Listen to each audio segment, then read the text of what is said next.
Desert, dessert. Have you ever thought that adding an extra S can turn sand dunes to ice creams? Hello everyone.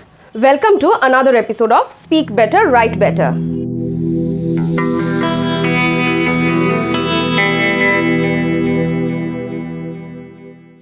So, words are interesting, aren't they? Sometimes they spell similar and sometimes they sound similar. Meanwhile, all these words mean different things, and that creates a confusion for us. Today we are exploring some commonly confused words. These tricky pairs can trip any one of us. But don't worry, we are here to clear things up and make your language skills shine. I hope you have your notebook and pen ready today, so you can jot down the nuances of these pairs and learn their proper meanings and usage. Let's start with our first word pair, affect versus effect. Affect is a verb that means to influence something, like how something changes because of another thing. On the other hand, affect is a noun that means the result of an action, like the consequence of something. For example, the rain affects my mood, and the positive effects of exercise are clear. Our second word pair, loose versus lose.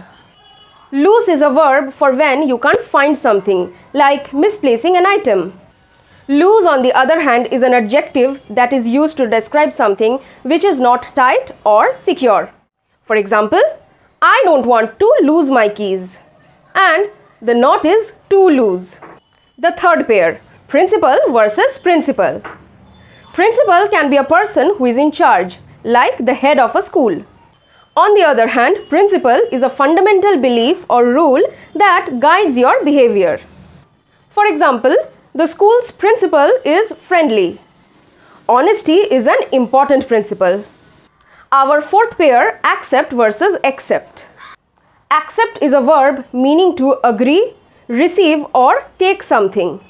On the other hand, accept is used when something is not included or excluded.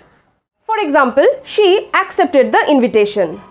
And everyone is coming except Tom. Pair number 5, complement versus complement. Complement is something that completes or goes well with something else. It's like pieces of puzzles that fits together nicely.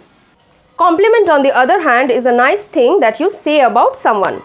For example, the red shoes complement the dress, and he received a lovely compliment on his new haircut. Pair number 6, farther versus further. Farther is about physical distance, like how much space is there between 2 points. Further, on the other hand, is about extent or degree, like how much something continues or progresses. For example, the store is farther away, and we need to investigate further on this case. Pair number 7, stationary versus stationary. Stationary means something which is still, not moving, like a parked car. Stationary, on the other hand, means writing materials, like a pen or paper. For example, the car is stationary, and I bought some new stationery for my desk. Finally, pair number 8, portable versus potable. Potable means drinkable, something which is safe to drink, like water that won't make you sick. Portable, on the other hand, means easy to carry around, something that you can take with you easily. For instance, the water is potable and the table fan is portable. Now let's spice things up a little bit.